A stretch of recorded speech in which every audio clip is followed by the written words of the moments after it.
CRM was supposed to improve customer relationships. Instead, it's shorthand for can't resolve much. Which means you may have sunk a fortune into software that just bounces customer issues around but never actually solves them.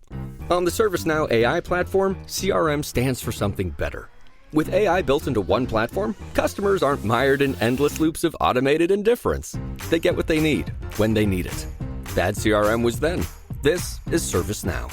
How has mentorship changed throughout the years since we'll just start through Plum. Your first couple of years as being a CEO, did you have a mentor or an executive coach, and when did you make that decision? I love these questions because we've never covered these on all the other podcasts that I've done. These are really good. You guys are getting to some really unique things. We're growing. Yeah, no, this is fantastic. Okay. We need to apologize for the previous podcast. No, this is good. You're making me use my brain in different ways than I have all day. Okay. Fair enough. So let me try to put in a little bit of context into this. The first real job that I had after university and teaching English in China for a year, I ended up being hired as employee number 1, director of operations for a brand new social enterprise. So there was an established children's charity, but they wanted to build a business to help support the overhead of the company. And I was brought in, my boss came in and handled the sales and finance part-time, but I was there building the actual company, which was a sweatshop-free, locally made custom apparel company. Oprah Winfrey wore my t-shirt from this company, so that I designed. So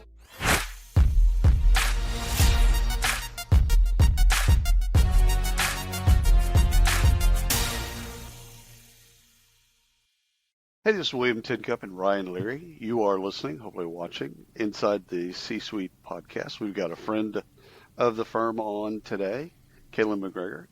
How are you doing today? I'm doing great. Thank you so much for having me. I'm excited for this. Awesome. We should thank you.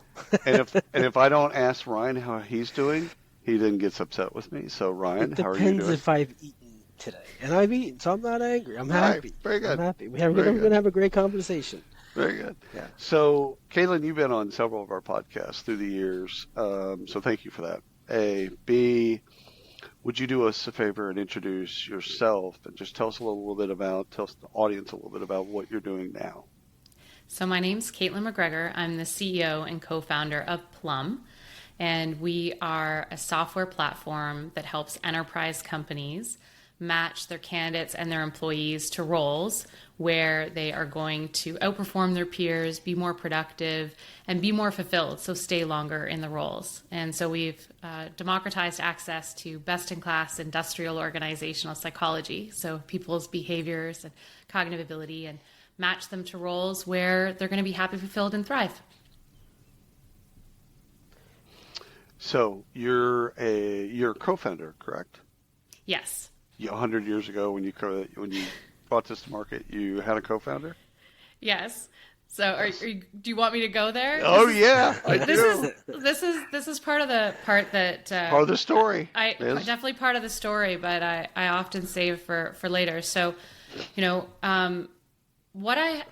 when I first started, it was something that was used kind of against us as if it was a negative thing. And what I've now realized is it's a real differentiator and a superpower. So my co-founder is also my husband, who is our chief product officer. And we had been working together running an ed tech company in New Hampshire for 3 years, being really our first own customer. And it was actually his idea. I was waiting to go into labor with our first kid, and he came home right before, I was literally waiting to go into labor. And he's like, how we've been wanting to start our own business? You've already built 2 for other people. I've got this idea. You're going to be on mat leave anyway. And so while I was on maternity leave and still running the ed tech company part-time, we also started Plum off the side of our desks. And it's been 13 years.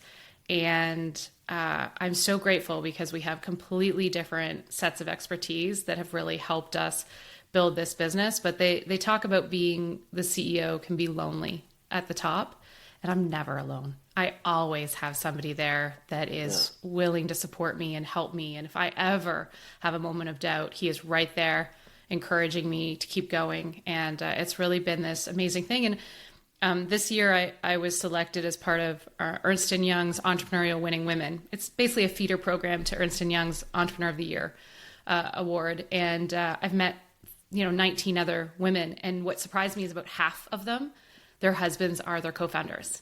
So really, I think that there's way more women CEOs that have their husbands in the business than we probably realize.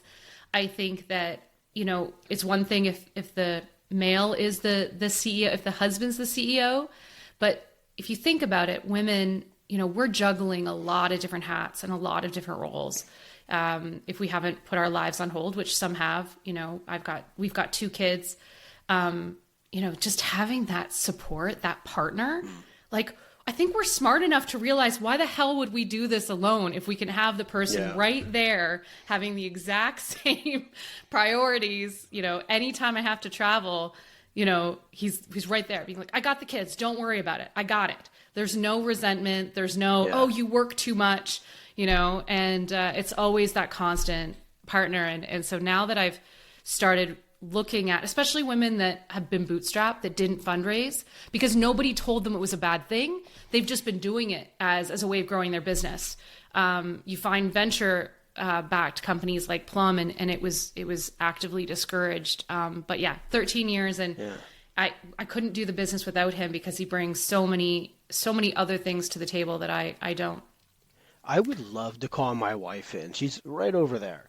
I would love, she's doing holidays. I would love to pull and just say, if we ran a business together, she would walk out immediately. Yeah. And that's the bias that people have, is there's no way. But the funny thing is when you talk about co-founder relationships, when you talk about investor relationships, they always say it's like a marriage. Well, this isn't like a marriage. Like, are you kidding me? Do you know how bad things would have to be for me to walk away from this partnership? Like there is an intrinsic alignment that it was there in the first place, and a level of trust. Like when you work with somebody and you build something from scratch and the company is your baby, don't you want to do that with somebody you've already committed your life to, and you've already worked on the best communication strategies and the best level of trust? I'm not saying that it's easy, but just like anything else, like you can have toxic co-founder relationships, toxic relationships with other people. You better have it, like just in life, you better figure out how to have a good communication strategy and a good set of trust with your spouse anyway. And then we just get to, keep maturing it and bring it to the next level. And we had executive coaches along the way that helped us develop that maturity. And, we have an incredible, amazing executive team that would not put up with any dysfunction. So they also have held us accountable over the last 13 years that, if we want them to stay, then we've got to really show up, not as husband and wife, but show up as executives that have earned our place in the company. But yeah, it has been a secret weapon and a real advantage. And I wish it was seen in the larger public as really an advantage. Whereas unfortunately, at least in the VC world, we had to kind of bury the lead there, and it comes up later. Why? Why do you have to bury the lead there? Yeah. Well, the own personal bias of what you just said, of like, in the VC community, the majority that have the partnership status are still men, and the first response they have is, "Oh, I could never work with my wife. Like that just wouldn't work," or the fear of, "Oh, that's." 50% of relationships end up in divorce. Does that mean that I'm not going to get a return on my investment because you guys are going to get divorced? And this is a lot of stress to run a company. So add that on top of normal stress and normal kids and normal all those things. So anyway, it's just William, we go way back. I love that you called it out. I love that you went right straight there. But it's one of those things that it's funny. It's never been called out on. Right at the beginning, but I've come to embrace it, especially meeting so many other successful CEOs this past year. I actually think that's your superpower. I think that's one of your superpowers is because of that. So I think it is a cop out by a lot of the people in the venture community.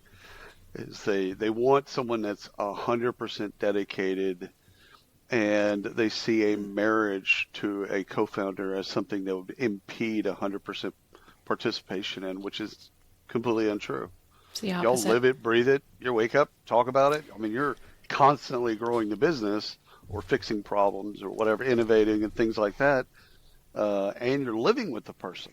Yeah. So, like, normal. There's no off hours. We're always on. There's always support. There's always the ability for one of us to prioritize the company over everything else. Yeah. And I have to give a shout out to my investors. Like, my investors see it as an advantage. They luckily had really great experience with married couples beforehand, so they had somebody else before me educate them as to the benefits of it, so that by the time we came along, they were already seeing it through a positive light. But that is unfortunately still the exception versus the rule. Well, I like that you also put in the accountability layer. That listen, our executive team, they're all pros. They'll hold us accountable, and you've earned the jobs. You have the jobs, you have the titles, etc. But you earn them every day. And I think all executives should be trying to earn their job every year. B, we all owe it to ourselves to continually develop and grow. I am a much better CEO now than I was 6 years ago. How we function together and support each other is much stronger now than it was even 6 years ago. We've been at this for 13 years. There is a commitment to constantly improve and grow and get better. And this is just one of the dimensions that we've got to keep growing and be better at. And I mean, as parents, that you're better, 10 years into parenting than you were for the first 4 years, or at least you hope that most people are striving to be better. And this is just another element that we had to take very seriously and get ahead of, so that people understood that it was a priority for us. And this also comes back to, when you are in the business of human capital and people are your greatest assets, and selling a product that uses data to help people have greater self-awareness and to develop, you better be drinking your own champagne. You are held to a higher standard. And so we've always held ourselves to that higher standard. And like I said, it's been a journey of getting better and lots of lessons learned. Like, I feel bad for employees that knew me in the first 4 years of running our business. I want to go back and apologize. I really do.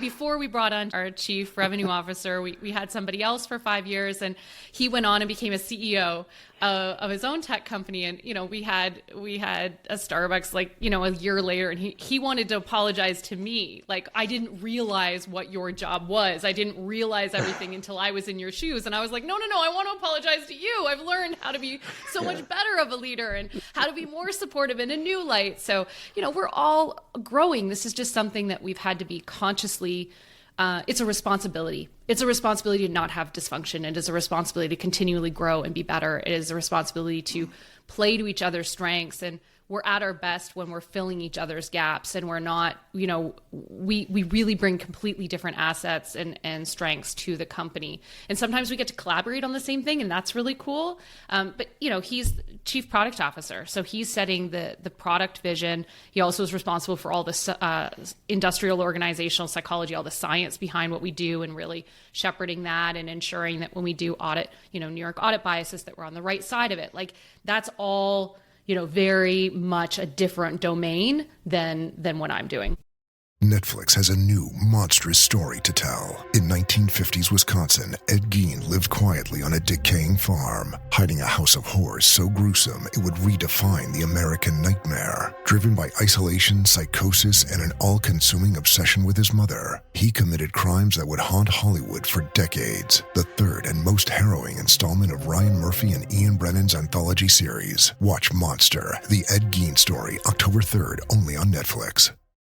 Wherever Bud goes, his harmonica goes with him. It's a pocket full of soul.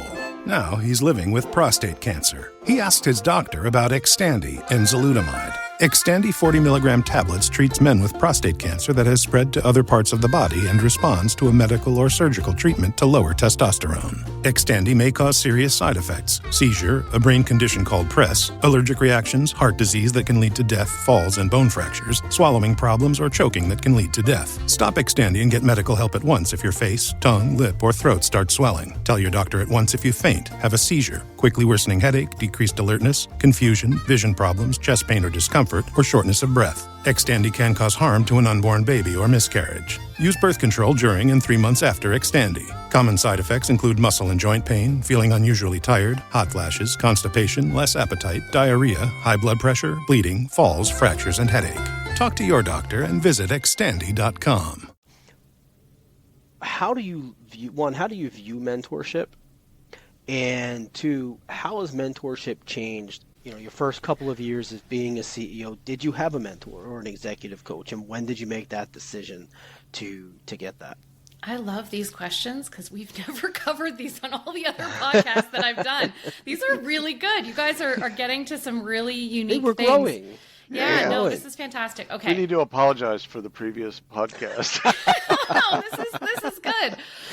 You're making me use my brain in different ways than I have all day. Okay. Fair enough. So let me try to put in a little bit of context into this.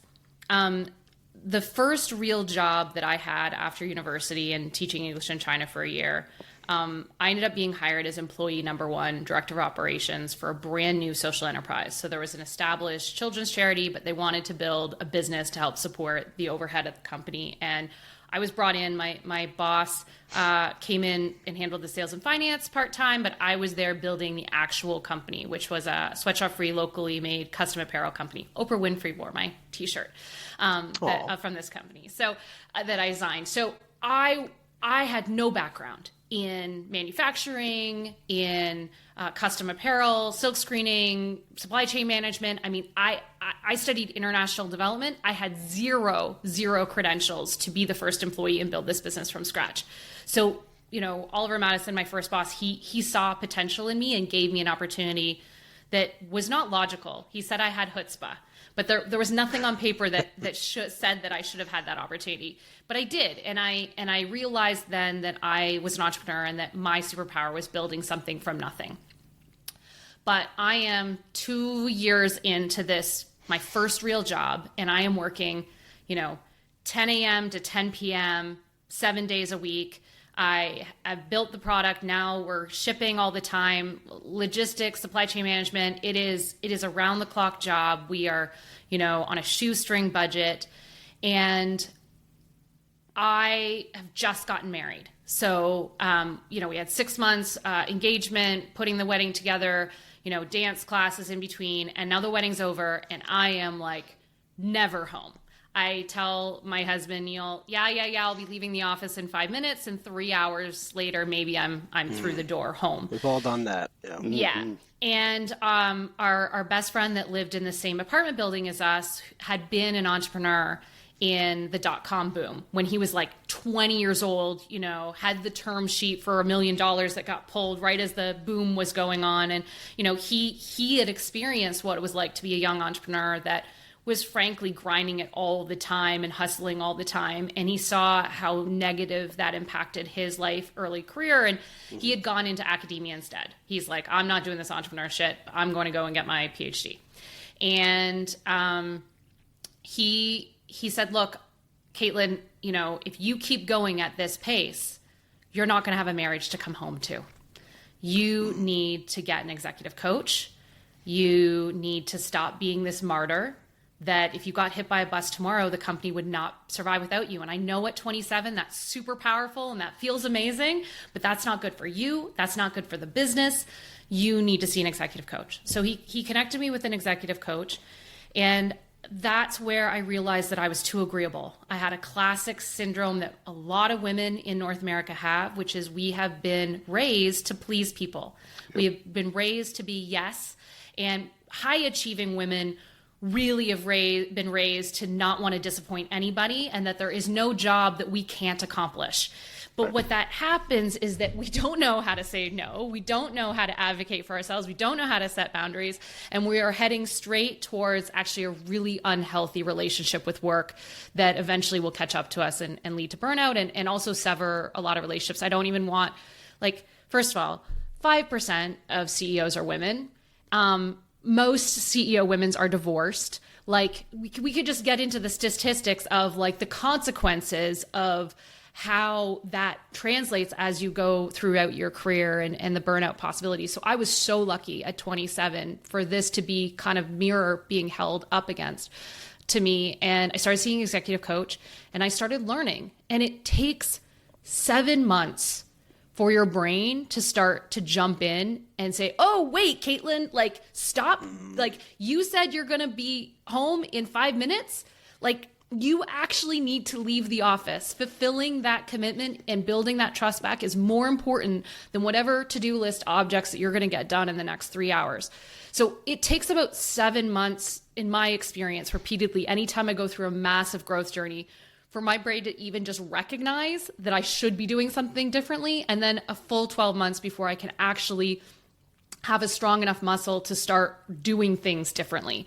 So it's a really long journey. So I get in trouble for like 7 to 12 months after starting to see the executive coach that nothing was changing, but at least I knew that I shouldn't be doing it anymore. And then eventually it started to translate into better behaviors and things like that. And so I started seeing really early an executive coach and saw that executive coach for about 3 years and started to have those tools.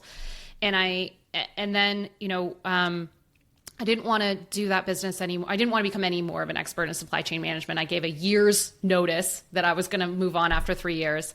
And Neil and I, my husband, we went on a 3.5 month sabbatical and traveled throughout Europe, not Europe, Asia. So we traveled through Asia. We went back to China, not back to China, but places that we had seen like Thailand and other places we had wanted to see after teaching English in China together.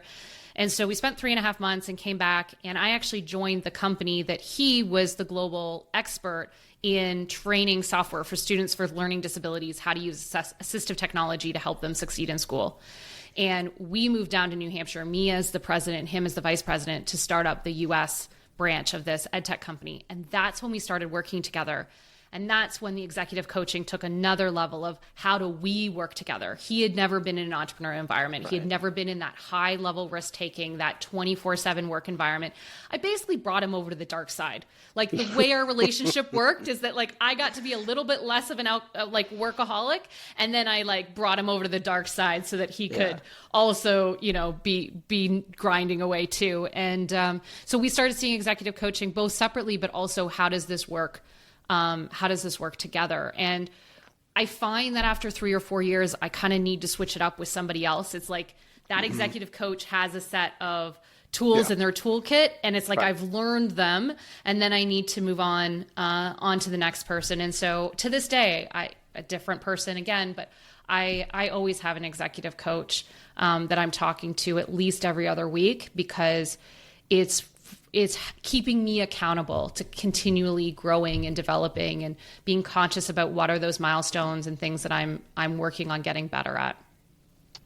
It's funny that you mentioned the way that he positioned you at 27. The company's got to work because you're there. And I was really young when I had this experience at Walmart where my store manager, we were walking the floor, and he goes, I want to work about 30 hours and play a lot of golf. And, he's just going through this bit, right? And I'm looking at him, I'm probably working 160 hours a week, like insane hours. And I couldn't connect with him. And he could tell. So he stopped me down. He goes, William, the business has to run without you, not because of you. He goes, anybody can make a business work because of themselves. I say anyone. Some people can make it work, but you've got to be able to make the business work without you there, without you pushing the buttons and moving the levers and doing all that stuff. That's why you hire well. That's why you train. So, I was probably 15, 16 years old when I heard that, but I wasn't ready. My brain wasn't ready for it. It was still, that's cute. I got to work 180 hours. Let's go back if you don't mind. Let's go back to high school or even university. What was the dream? What did you want to do? So if we go back to high school, there's kind of two things that stand out. One is that my best friend Sarah and I, we wanted to open psychology, counseling practices. It's kind of like one of those Hallmark movies where you've got almost like the offices next door to each other with the plaques on the wall. And we both have our counseling practices. And the funny thing is that she's now running her own preschool. So it feels like tons of child psychology at Waldorf inspired, preschool in California. So I think she's doing lots of child psychology. And then I have a software company that's commercialized industrial organizational psychology. So, we're one step away from that. The other thing though, that was funny is, I didn't know it at the time, but when I was in high school, and William, you and I were talking about this a little bit a year ago, I was a scout leader. So I was in the Brownie Girl Guide side of the equation, girls only, Girl Guides. And when I graduated from Girl Guides, there wasn't a rover crew. There wasn't a Pathfinders group that was close enough to home. I was in a really small town, and the Pathfinders were a 30-minute drive away. But I found out that there was a venture crew, which is right after scouting, and it's co-ed, that was closer.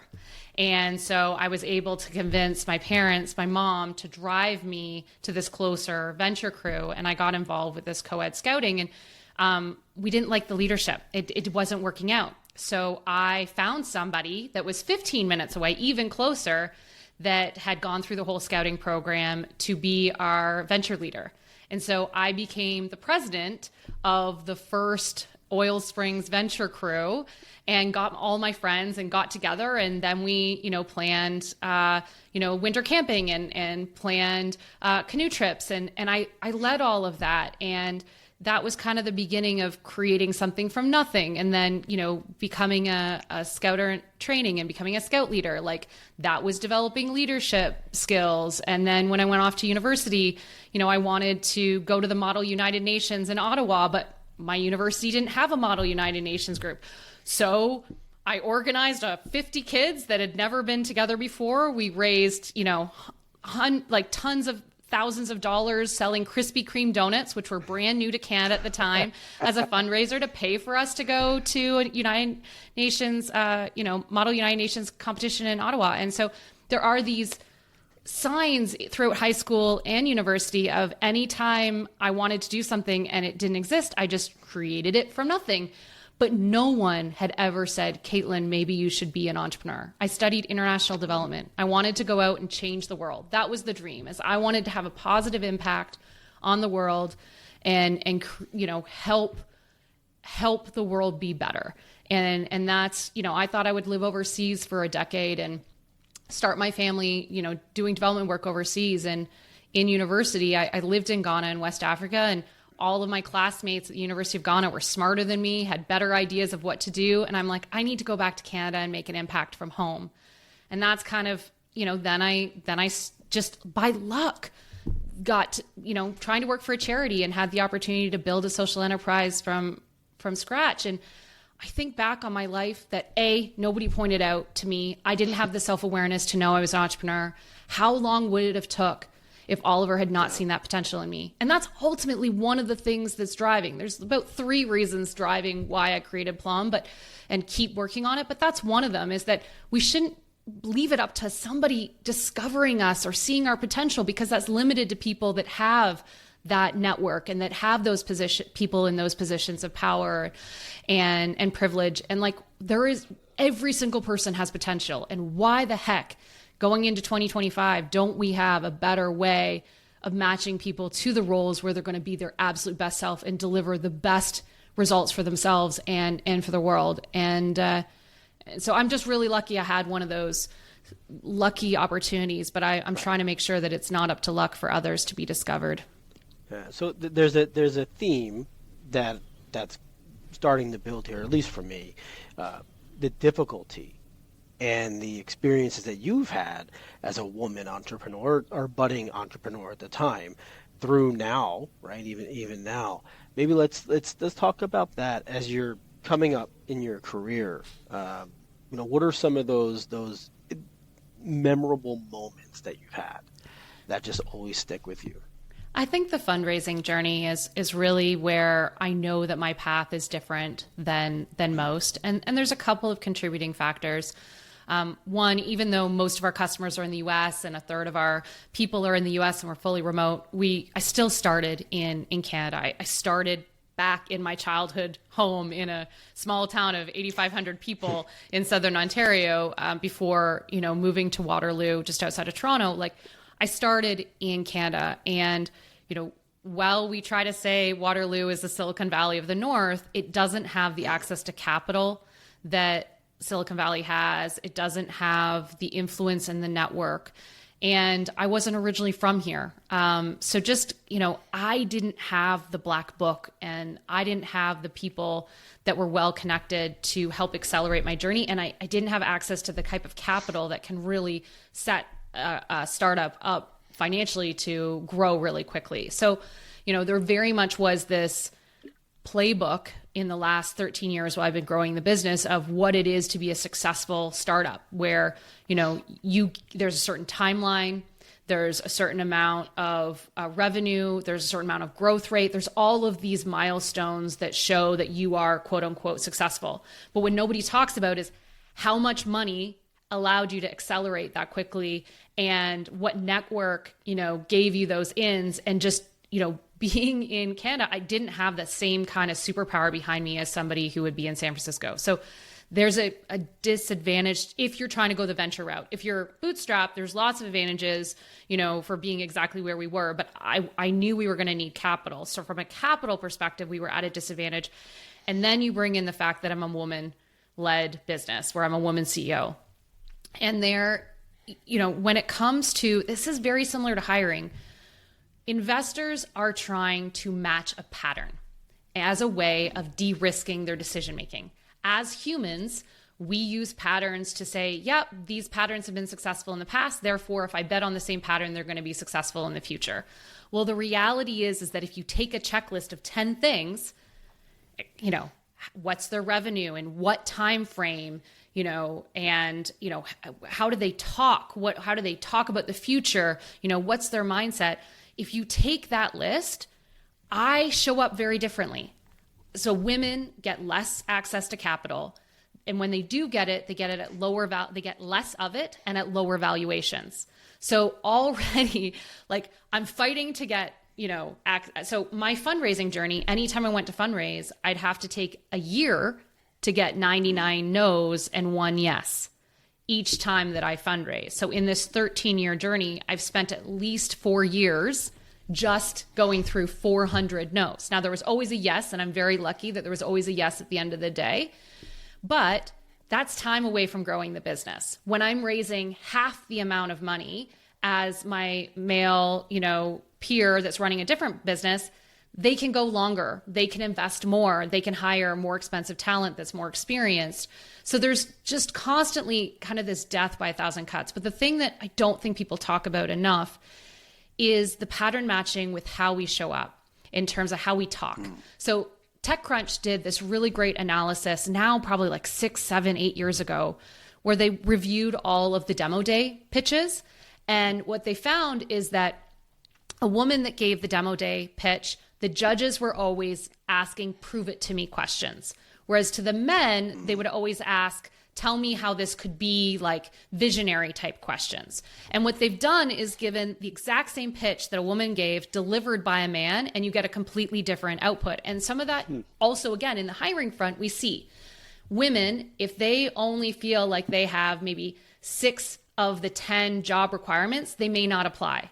Whereas men might only have 3 or 4 of the job requirements, and they always apply. Or none. Or none, they apply. None. And so what happens when an investor's like, hey, why should I give you several $1 million?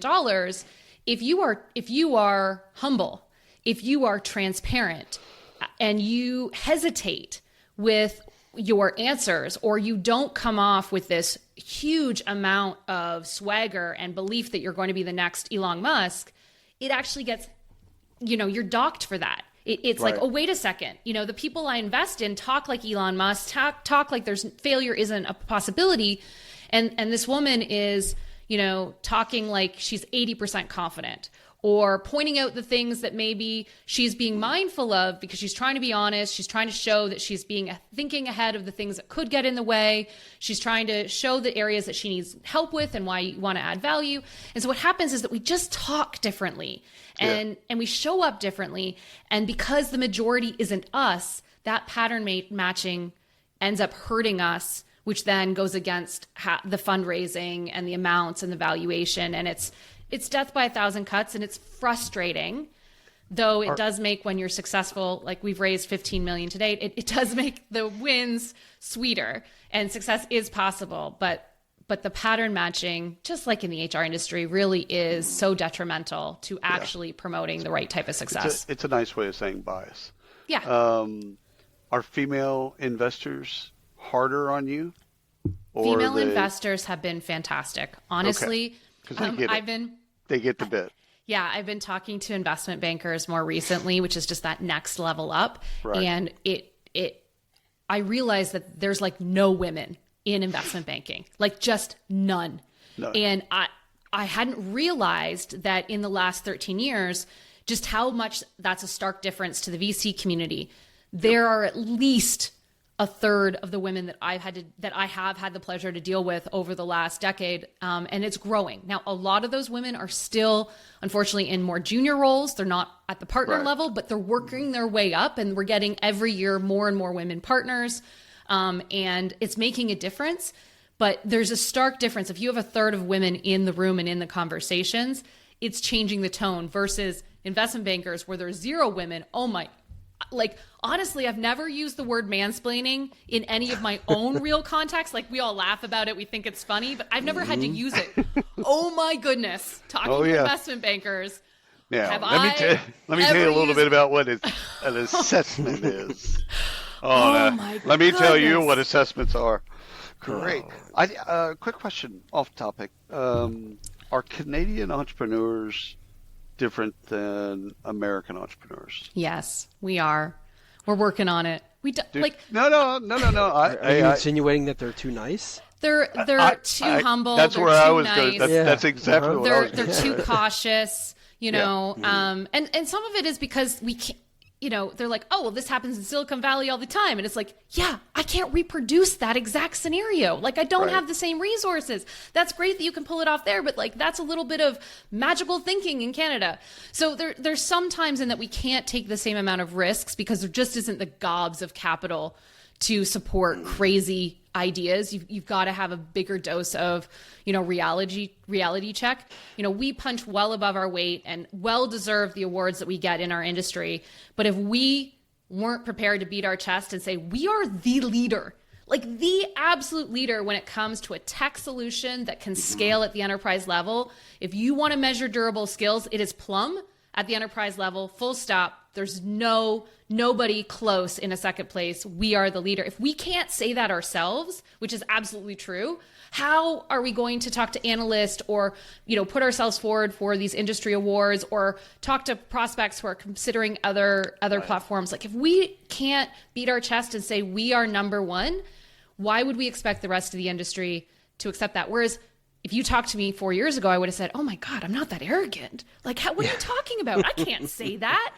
He said we were the best company, best product that he had ever seen in any demo that he had ever had.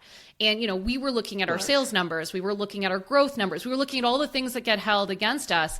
But to be like, we're the best product you've ever seen. All right, let's own that. We've got other areas we need to grow, but let's own that and feel proud about that and talk about that. And so, yes, we are different. And I had to learn from an American on how to grow that swagger. And I'm very grateful for that lesson. Yeah, two questions here, Caitlin. One is, do you constantly, and not necessarily with Plum, but so just say, does a Canadian entrepreneur or a Canadian startup, do they fight the battle more to get a U.S.-based client? Is it more difficult because there's lack of, it's just not a U.S. product versus Canadian? Is that a thing? And then second, luckily that has, like I said, 70% of our customers are US based, so it hasn't gotten in the way. It's just more, sometimes network, especially in the early days. Sometimes your network can get you into the door, and so, I was starting with a black book that had like nobody in it, and it's taken me longer to build that network. I'm so grateful that we have so many strong relationships like you guys in the industry that'll say kind things about us. But, 4 years ago, I wasn't really known versus now I think Plum and being on lots of different events and podcasts and things like that. I think we're well known now, so people will make those referrals, and those referrals make a huge difference. It just took a really long time before we had that word of mouth engine, versus if you're already in the US, let's say you're already in New York City and you're trying to get to financial institutions, you probably you're 1 or 2 degrees of separation. But I don't think it has been a barrier. I especially think, again, back into HR, security and compliance and accessibility are so important to us, especially since we came out of a educational software company to help students with learning disabilities. Like, we've been very, very mindful of the compliance and the accessibility. Canada has one of the highest accessibility criteria from a compliance standpoint. Cool. So there has been some advantages that have been really helpful. We also have some incredible academic institutions that we've been able to partner with throughout the years to kind of make our science more robust. So there's definitely, there's a lot of great things with being in Canada. But the thing I say to entrepreneurs now is that playbook for venture capital, which we were in a disadvantage for being in Canada, is that the playbook they want to use moving forward, because the whole venture capital game has dramatically changed in the last 2 to 3 years. So you asked earlier about mentorship. I mentor some founders now that are earlier stage as a way of kind of giving back. And we have serious conversations about, do you really want to raise? And if you're going to raise, maybe you're raising 2 early rounds and then you're stopping. But you're not getting on the hamster wheel of A, B, C, D. You're getting in what's that early angel funding and maybe a big seed round, or maybe a seed round, and then that's it. Maybe they're giving up 25% of their company and then stopping, and the rest of it after there is bootstrap for the rest of it and growing based on your own profits. So if you're talking about being bootstrapped, I don't think any of these disadvantages exist Canada versus the US. It really just is, if you're playing that venture capitalist game, that it really is a disadvantage. But again, I think that whole industry has changed, and it really needs to be looked at through a new lens. Yeah. And I would say the last thing you were asking about earlier that I just wanted to say is part of that mentorship and part of that change, which we're seeing even with our key investors, is there is a greater shift in terms of what type of leadership do we want the businesses running. Like, there is a impact component to what Plum does that's still ringing true to what I wanted to do in high school and having a social impact. There is a component to that where now we're seeing our investors value the impact beyond the financial return of what we're offering. And so we are seeing a shift. And that's something that I'm trying to mentor the people coming up, that are earlier in the stage of, like, it's not just about these hustle metrics. It's not just about these revenue and growth numbers.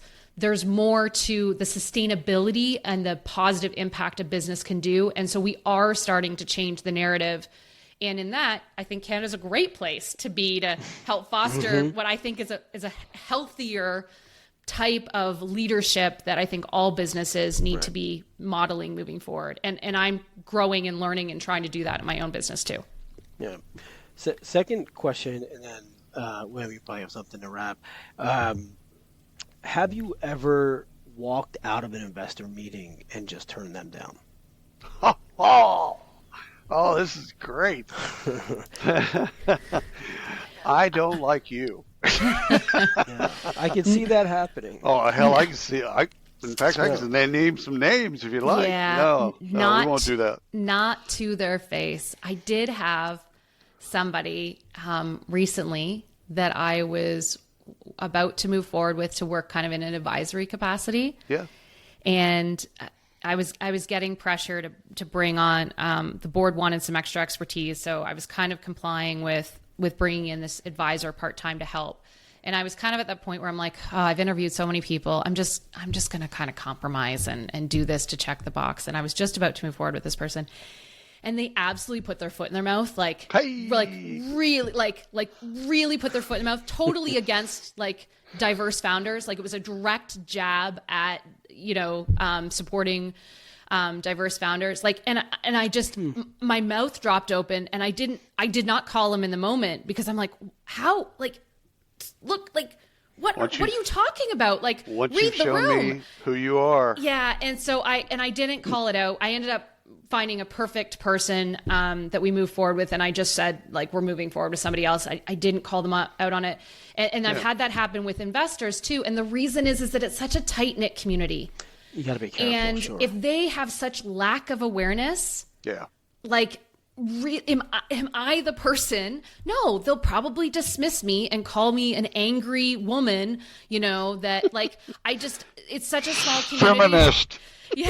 Yeah. So, like, I have not directly pointed out, but I will tell you that women talk to women.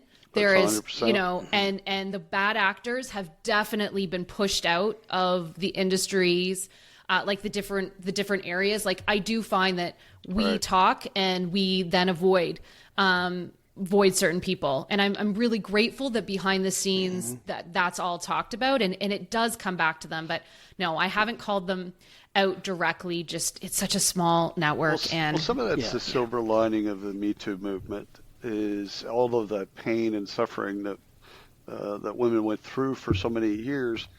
At one point, it's like, enough of this. We can talk, but you know what? Let's just make this public. Yeah. And luckily, I think there hasn't been anything that, I mean, if it was something where I felt like it was going to put another woman into harm, I would absolutely speak up. Definitely. A lot of the times, this is people's, bias that really, the best way that they're going to see that they're wrong is when they start seeing new examples of success. When we start seeing women presidents and women prime ministers. What does my country have? Prime ministers. Yeah. And when we start seeing more women, what do we have? Yeah, start seeing more women CEOs. More women leaders. Like, part of this will get resolved when we start seeing, and it's not just women that are ushering a new leadership style. Like, when I think about what MBA's leadership styles from 20 years ago. Yeah. Business at all cost, is an exchange. Shareholder value. Yeah. And, we talk about a paycheck. Your job is to show up 9 to 5. And in exchange, you shut up and put up because here's your paycheck. Like, that whole world is changing. And the leadership that's needed to be successful to usher in the next decade is different. And so we are seeing live this old leadership model fail. And we're seeing new people with more advanced and more holistic, supportive leadership styles emerging. And it is causing change as we see more and more of examples of success. And that's the whole history of diversity, is you just need that role modeling. And I didn't have a lot of it, but it's really cool now that I'm seeing people my age or a decade older, and I'm now seeing those women rise into those positions of power, and I can be like, oh, that's a good role model. That's somebody I'd be happy to work for. And I see men changing their also demonstrating this more supportive leadership style. It's more just a whole evolution of, again, what's that old pattern, which is failing in this new era, and what's the new pattern, and there's all genders and all backgrounds that can embrace this more supportive leadership style. This episode is brought to you by Progressive Insurance. Do you ever find yourself playing the budgeting game? Well, with the Name Your Price tool from Progressive, you can find options that fit your budget and potentially lower your bills. Try it at progressive.com. Progressive Casualty Insurance Company and Affiliates. Price and coverage match limited by state law. Not available in all states. Hey, we're the Payroll Baddies, and our mission is to make payroll fun and relatable. And call out industry when we hear it. You gotta call it out. You gotta call it like you see it. But we also gotta shine a light on all those unsung payroll heroes out there, making sure we get paid. Yeah, those are the real payroll baddies out there, and we love sharing their stories and showing them love. With gold chain and everything, baby. By the way, SAP is the best payroll out there, and if you don't like it, get out. Last question, and way off topic. At HR Tech every year they have for the last 7 years, women in HR Tech. And first of all, I love the utility of it because of the storytelling and people just kind of the camaraderie that happens both in the room and outside the room and all of that stuff. But I feel like it's a bit of preaching to the choir. So I've actually told them this, so I can speak publicly about it. I would like to have women in HR Tech and it just be males or non-women. So maybe 2 different ones, but the idea is like men don't show up to that particular content, and they're the ones, generally speaking, they're the ones that actually need to hear that shit. It isn't some of the women, they already get the bit. So do you got a hard take on either of that? I do. So before COVID, there was this organization. I actually have it on my desk, and you're probably not gonna be able to see it, but it was called Move the Dial. It doesn't exist anymore. Oh. And it was run by Jody Kovacs, who's now the CEO of the HRPA, the Human Resource Professional Association in Canada. And Jody started this movement with the idea that actually men are the ones that have the black book and have the network and have the wealth and have the power. And what we really need to do is have them show up willing to move the dial for women. And Right. women needed to be able to feel like they could ask for the help that they needed. And that it's by better working together that we would change the number of women CEOs, that we would change the number of women in technology, and that together we would move the dial. And I remember I was there for her inaugural kickoff talk. And I went up to her and said, at the time, there were only 3 women in Canada that had ever raised $5 million Canadian in a single round at the time. And I said, I wanted to be one of the first to successfully do that. And I went to her and I said, I have angel investors, lots and lots of people that wrote $25,000 checks that believe in me, but I have nowhere near the network to raise 5 million Canadian in my seed round. I'm putting my hand up. I need help. Will you help me? And 2 years later, with her encouragement, she connected me with my lead woman VC, and I led a $5 million Canadian seed round.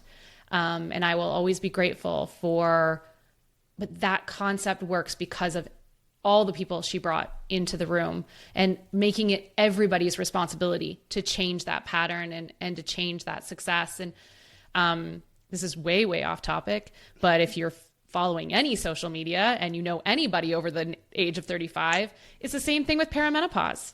We're all seeing the same social media, but what we need are the husbands and the brothers and we need all the male counterparts to normalize and to recognize that all of a sudden life just got a lot harder for the entire family. What's the best method to move forward? Any women's health issue, when we get into having babies, women aren't off by themselves doing it all by themselves. Their partners are in that fertility journey and in that new parenting journey. And so anytime in women where we're trying to make progress with women, we need the partnership. And I think we're at the point now where it is safe to say, hey, where are the partners in the conversation, and how do we educate those partners so they understand how we're being talked to and measured and judged differently? How can they be part of rewriting and promoting and uplifting and supporting a new pattern moving forward? So I agree with you. That's all I needed. So, just kidding. And it's a refreshing take on this, Caitlin. Oh, so dude! Again, it's just as you went through the entire podcast, you're teaching the audience on these biases that are just there. And dudes, sometimes they're unaware. So some of it I think you can write it off to as they're just unaware. They're not aware to it. And some of it's meanness or it's spite or other. So bad actors are going to do bad things, but I don't think all men are bad actors. So I think some of it does come down to education, and then just getting those stories in front of people to then say, okay, like you said, when you're asking an entrepreneur, and it's a female entrepreneur, why are you asking different questions? And again, no judgment. Let's get out of the judgment stuff. Let's get out of that business. It's but you are asking different questions. So that bias is happening. Here's how it makes us feel, and here's how to fix it. So, Caitlin, we could talk all day, but you've got a job, shit to do. So we recognize, But thank you again for carving out time for us and coming on the podcast. Thank you for this conversation. I really enjoyed it and appreciated this opportunity to get some of these stories out there. So thank you. Thank you all, and see you next time.